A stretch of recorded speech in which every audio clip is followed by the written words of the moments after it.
Hi, it's me again with CorelDraw tips and tricks. Somebody sent me this logo and it is really bad. I mean, if we look at it if we break it apart and we look at it with the shape tool, look at all the nodes. Now, you can clean up the straight nodes, but these other nodes, it's almost impossible. Well, it would just take a lot of time, but the way I'm going to do it's going to take a lot of time too. So I'm going to group this thing back together, Control G. I'm going to get mine out of the way. And you can see the difference in the sharpness. Good, clean lines. It's not perfect. I would still, hopefully you'll take his time and work on it a little bit. But it's hard for me to draw uphill at an angle.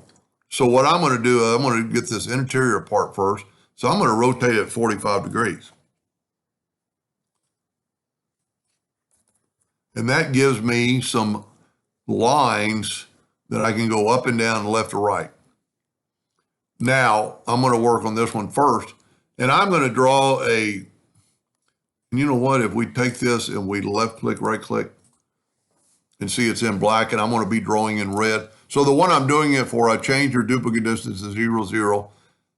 You had a fill and you were drawing with no lines. So, if you really took your time, like this is the parallel dimension tool, and this thing is 0.29 inches wide. So you could, if you wanted it exactly in the middle, but I'm not going to take that time for my viewers. I'm just going to take a 2-point line and I'm going to go right there from that node. And I'm going to draw straight down and I'm going to see how far I need to go. I'm going to stop it right there. And this is a pretty good trick. And then if you grab the pick tool, you can move it without moving it. Now I'm going to go ahead and just draw some lines. And we're going to draw this one. And I'm not particularly thinking I'm in the middle. I am going to draw, see the curve or the hard part. But they can be done. So what I'm going to do on the curve part, if you remember, let's see how wide it is again. Well, I need to make another measurement. I'm going to go from, see, it's so messy, you don't really know. I'm going to go from right there to right there, and it's 0.28, 0.29, 0.3. I'm going to go 0.3. So but it is also 0.9 across. So I'm going to make a rectangle, and I'm going to make the rectangle 0.9 wide. And then I'm going to take my ratio with it unlocked, and I'm going to type in 1 inch and 1 inch. Well, I was doing the wrong side. I need actually to rotate this thing 90 degrees. So let's go now, it's 0.9 tall. And these are the ones I want. I'm going to go 1 inch by 1 inch. And you really can't go too far. You really can't go too far. So hopefully that'll be fit perfectly right there. But we don't really want it that size now that I think about it. I want something in the middle. So I'm just going to tell you what, let's do this. Let's use the parallel dimension tool. And we know this is 0.3. We know this is 0.3. This is actually 0.33, but we're going to make it 0.3 right now. So I need a box that is 0.6. So I'm going to draw a rectangle, and I'm going to make it 0.6, and then I'm going to rotate it 1 inch by 1 inch. And let's see if this doesn't fit right in the middle. That's pretty close. I'd play around with it for the one I'm doing it for. That's pretty close. So then take the virtual segment. Well, if this line's in the middle, well, you know what? It's in the middle more or less here. You know what? We could grow it out just a little bit, holding down the shift key It'll grow from the inside out. Now we need to move it over just a little bit. And we're not in the middle of that. That kind of concerned me, but I'm in the middle everywhere else. So I'm going to work with that. I'm going to take this line away. This might be a little bit confusing to some of you, or it's confusing to me. I am going to take my virtual segment delete key and delete that line, and delete that line, and delete that line. See, in that way, I just have that curve and this cross. I actually probably need to do the same thing to there. So what I'm going to do is Control D to make a duplicate, and that's why I changed your nudge factor or your duplicate distance to that. And this way it'll help us line up that number. So now let's take this line away and this line away. There's actually two lines there. I think it'd be easier just to delete them and then draw another line from there to there. Let's just take a 2-point line and go start moving and hold down the control button and get right to that edge. Now I'm going to take away this line. Now I went too far. And if we cut here, we're going to cut the whole thing out. So what I'm going to do is I'm going to take my shape tool. I'm going to right click and break that apart. And then I can take this line out. And then at least this way it'll match with that line. Now I need to go and break the curve apart. So I have just this line by itself. And now I can take the pick tool. If you do the shape tool, it won't stay in line. Now I need to cut that right there. And I think I got it. So what I'm going to do now is this, boy, there was a ghost. This should be all grouped together, and it is. So what I can do, I'm going to set my nudge factor on 4 again, nudge that over. I'm going to combine this, or group it, combine, probably be better. And then I'm going to turn it to that 0.3 line. Well, I don't have a 0.3, but I can type 0.3, and look with that. Now we can nudge that over, and voila, we're halfway home. We're a little bit off on the bottom, but that can be adjusted. You know, he can play with that. I'm just trying to give him some ideas. Control D to duplicate it. Let's move it out of the way, and let's mirror it both ways and see what happens.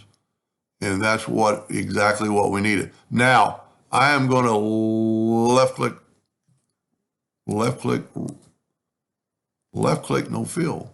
Oh, you know what? It's a line. You can't do that to a line. So we need to go to Object and go convert it to an outline. And now, we got a little bit of a line here we don't need. Whoop. I'm going to go up to Object and break the curve apart. And then I could cut that little line, hopefully. Nope, there's something there. But I do want to get rid of that. Let's look at what's going on here. Yeah, these are two nodes that aren't touchy. That's why I was doing it. So let's just put those nodes on top of each other. And if you take your time doing this, I think you'll be good.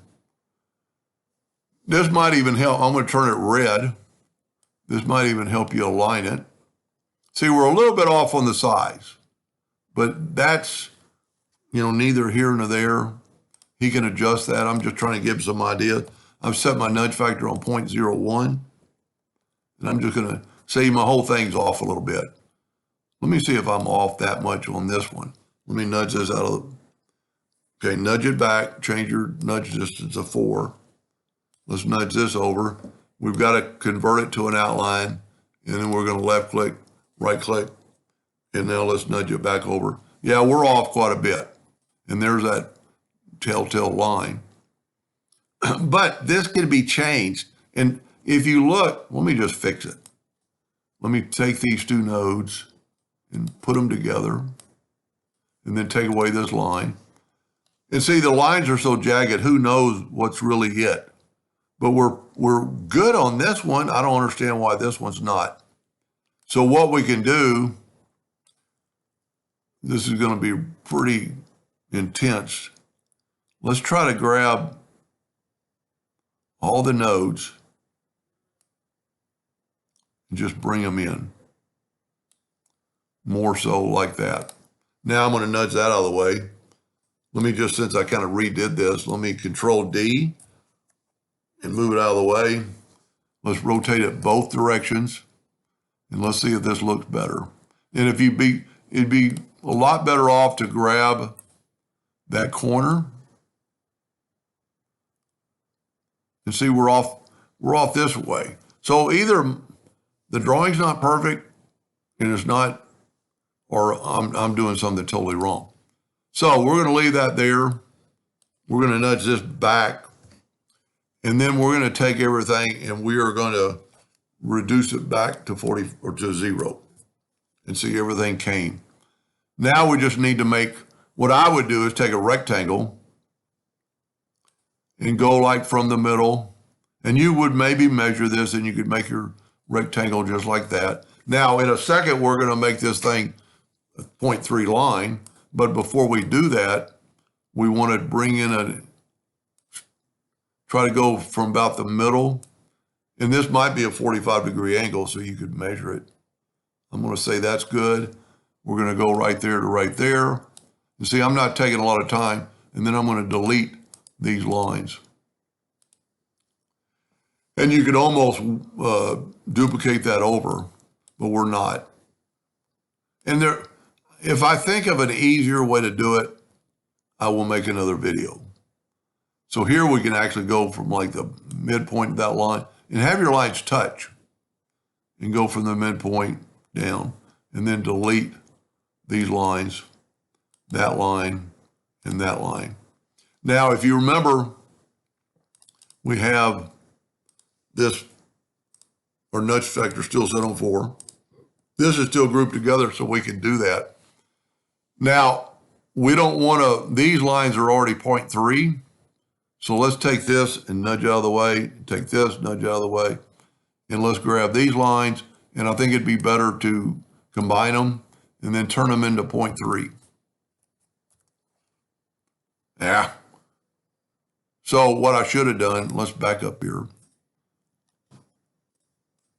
These lines aren't together. So what I'm going to do, I'm going to use the Docker. You could possibly do it up here. Yeah, that'll work. I forget about this right here all the time. And just one at a time. We're just combining these nodes. Now, hopefully when we make it a 0.3 line, we get that right there. Now I would probably, you know what, let's make that. Let's go ahead and make that a object from an outline, and let's left click, right click. And then we could fill all this stuff in just a second. So I'm going to nudge that over. And it would be probably smart right now to take the virtual segment deleting it. So I'm not far enough. So let's take the shape tool and just bring these nodes and try to be careful not to get them too off base. Cut that out. So wherever your lines are going to join, it'll be a better fit. See, that one's short. I'm just trying to stay on the parallel line, on the other line. Now, nudge factor still set. Let's set it on a black. Let's fill that in first, nudge it over, fill that in, nudge it over, fill that in, nudge it over. That didn't take very long. And it's, you know, does the logo have to be, you know, my logo is equally as perfect as this one. And I hope you understand why I turned it like that, so you could, just easier to write on. And that must be, where's his old logo? Yeah, see how it's hard to measure, and, you know, there might be a better way, but you cannot take the time to reduce all these nodes. I think it would just kill you. And when you can't see nodes, you got to go to group and ungroup it, and then you can see the nodes. You know, you could do it with straight lines, but you try to manipulate these curved nodes, you'll never do it. Well, somebody can maybe do it, but see what I'm already going up against? And you can't just smart fill it, because it's going to fill in every one of those little bitty facets of a problem. I mean, if you look at that, they're There's holes, curvatures. It's pretty bad. You know, and really and truly, if this was small, it would probably engrave good, but this is going to engrave perfectly. I am going to send you this file, but I still want you to play with it and really look at mine and critique it. Like I see one little arrow right there, and that could be fixed. Let's just fix it real quick. I'm gonna grab that, left click, right click. See, I've got just a little bitty, I had a line I must have cut down. Take the shape tool, try to stay on that line, and you can actually align those nodes, but delete that. And the other side's pretty good, and then just take the Smart Fill tool again and fill that in, and you're good to go. I will send you this file, my friend, but still play with it and critique mine. I mean, don't think mine's going to be perfect. I think it is, or I think it's really close. Maybe take your time. Hope that helped a little bit. Thank you for watching.